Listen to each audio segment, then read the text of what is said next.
Matt Dillon is a fictional character featured on both the radio and television versions of Gunsmoke. He serves as the U.S. Marshal of Dodge City, Kansas, who works to preserve law and order in the western frontier of the 1870s. The character was created by writer John Meston, who envisioned him as a man whose hair is probably red. If he's got any left, it'd be handsomer than he is if he had better manners, but life and his enemies have left him looking a little beat up, and I suppose having seen his mother trying to take a bath in a wooden wash tub without fully undressing left his soul a little warped. Anyway, there'd have to be something wrong with him, or he wouldn't have hired on as a United States Marshal in the heyday of Dodge City, Kansas. Notwithstanding Meston's original vision, the character evolved considerably during Gunsmoke's 9-year run on CBS Radio and its 20-year run on CBS Television, as portrayed on the radio series. On the radio series, Matt was portrayed by William Conrad, whose deep and resonant voice helped to project a larger-than-life presence. In the opening of most radio episodes, the announcer would describe the show as the story of the violence that moved west with young America, and the story of a man who moved with it. William Conrad's Matt would take over, saying, "I'm that man, Matt Dillon, United States Marshal, the first man they look for and the last they want to meet. It's a chancy job, and it makes the man watchful, and a little lonely." Conrad's Matt provided bits of narration for many of the radio episodes, usually to help set the scene for the listener or to provide observations that assisted with character development. Inasmuch as the radio episodes were a bit darker and more violent in nature than the television episodes, Conrad's Matt could sometimes be quick to anger and unhesitating with respect to taking violent courses of action. Paradoxically, however, Conrad's Matt often struggled internally with the need to utilize violence in order to fulfill his duties. He also struggled internally with the frequent needless tragedies that his job caused him to witness. These factors were the primary reasons that Conrad's Matt could occasionally become snappish and impatient with others. At all times, however, he managed to remain sufficiently in control of his emotions to perform his difficult job capably and impartially. Conrad's Matt would speak frequently of the still fragile acceptance of law and order on the frontier, and he would sometimes determine his course of action based upon what he honestly felt was necessary to preserve its long-term acceptance.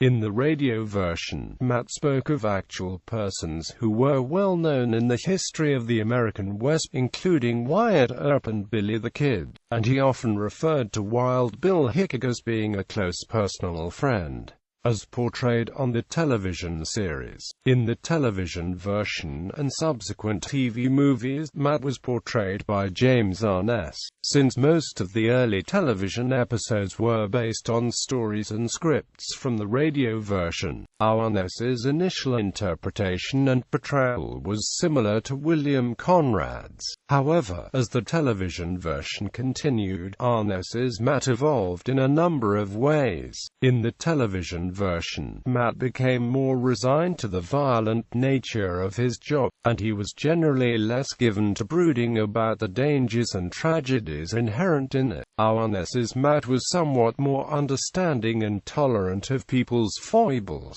and he was a bit more intuitive with respect to discerning persons who came to Dodge City with the intention of committing crimes. As Arness's Matt grew older and wiser, he became less inclined to use violence to subdue wrongdoers. However, he never hesitated to slow when the situation warranted. Because of Arness's large physical presence, most of Matt's adversaries seemed overmatched unless there were several of them. In any event, only the toughest of the most foolhardy individuals dared challenge him to a fair fight. On a few occasions, he even proved himself capable of defeating burly bare-knuckle prize fighting. 1980s. On television, Matt tended to be a man of fewer words, which can largely be attributed to the fundamental fact that television is a visual medium. Since the audience can see what is happening, there is less need to describe surroundings or events through the use of dialogue. Arness's Matt thus naturally evolved into a strong, silent type of character who tended to act rather than talk at length about possible courses of action. Characteristics common to both portrayals. During the 9-year run of the radio version of Gunsmoke and the 20-year run of the television version, surprisingly little was revealed about Matt's family history or about events in his past that may have shaped his views or his attitude toward his work. In both the radio and the television episodes, stories would occasionally center around individuals with whom he had once been close friends. Usually his experiences with these friends involved jobs on the periphery of law enforcement, such as tracking down rustlers or lost cattle for ranch owners. It was often implied that he had led an adventurous and sometimes nomadic lifestyle before becoming a U.S. Marshal, and one of his old friends proudly stated that, "I knew Matt Dillon before he was civilized." On another occasion, Matt stated that he had once been a preacher but that the pay was too small to support gambling habit. This was apparently said in jest, as there was no other mention of it during the series' run on radio or television. Certain of Matt's characteristics remained common to both the radio and television versions. Throughout both, Matt remained steadfast, honest, absolutely incorruptible, and dedicated to the cause of bringing genuine law and order to the violent and untamed American West.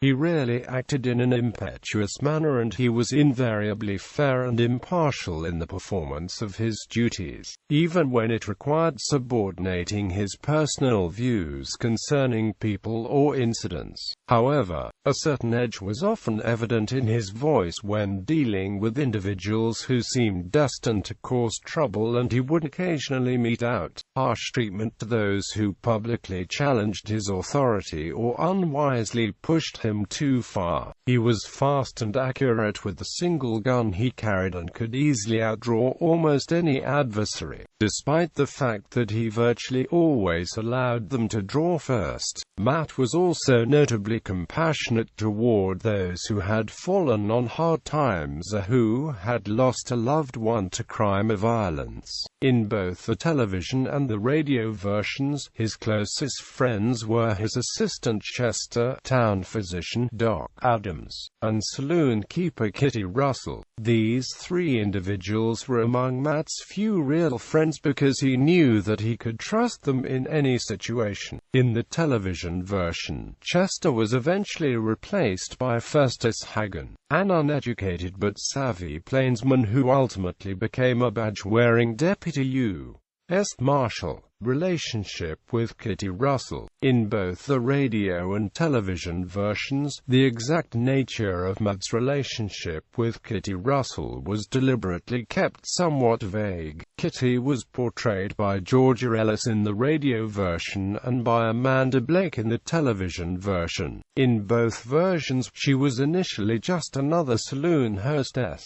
and a popular story holds that she was actually a prostitute in the early radio episodes.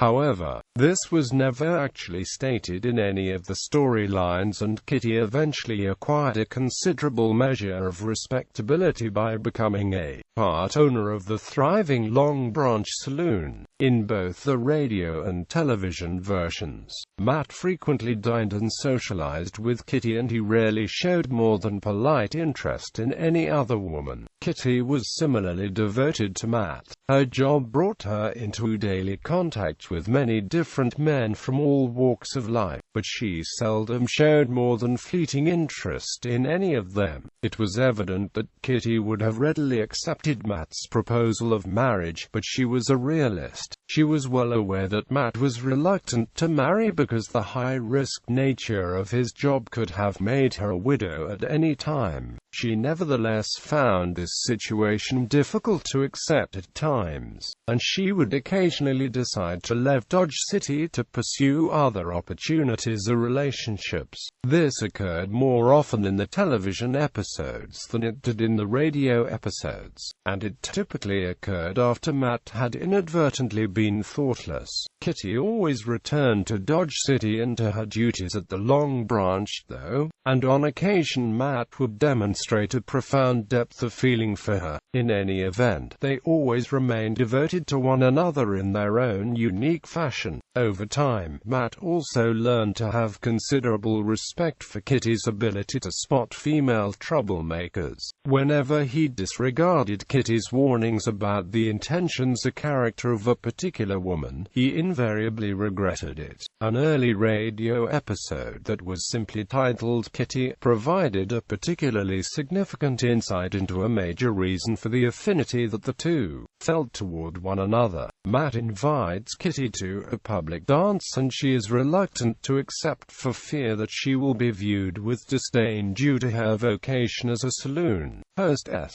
Matt is persistent and Kitty eventually relents, but her instincts prove correct. She is shunned and treated rudely by the respectable citizens in attendance, including a few men who avidly seek her company in other venues. Genuinely hurt, Kitty abruptly leaves the dance in tears and Matt becomes uncharacteristically angry with several individuals who imply that it is improper for a U.S. Marshal to be seen in such company. Subsequently, Matt seeks Kitty out to comfort her and reassure her that she will always have his admiration, affection, and respect, regardless of the views of others. Kitty is moved and cheered by Matt's gesture, and the episode ends with the two sharing a private dance in an empty barroom. Matt's sincerity is obvious inasmuch as he himself sometimes finds that the respectable citizens of Dodge City regard him with trepidation because his job involves being paid to handle a bad element. Quote, "It is apparent that the incident at the dance has considerably strengthened the bond and the trust between Matt and Kitty." Character name and casting decisions. In a 1949 audition show for the radio series, the character was named Mark Dillon, but by 1952, when the regular series aired, the name had been changed to Matt Dillon. When the program came to television in 1955, the first episode was introduced by John Wayne in a brief film clip in which Wayne predicted that James Arness would become a major star. He went on to play the part for the next 20 years. A popular story holds that Wayne himself had been offered the part and had turned it down. Charles Marquis Warren, who produced the first year of the television version of Gunsmoke and made the major casting decisions, stated that he had jokingly asked Wayne whether he would be interested in the part in a casual social setting. He added that Wayne had indicated in no uncertain terms that he had no interest whatsoever. Warren stated that the inquiry had not been serious inasmuch as Wayne could not realistically have been expected to abandon a thriving movie career for a less certain and immensely less lucrative television role. Wayne did, however, recommend James Arness for the part, and his offer to introduce the first episode was readily accepted by CBS. Others who had auditioned for the part included Raymond Burr, Richard Boone, Denver Pyle, and William Conrad. All would go on to other television successes. Conrad, in particular,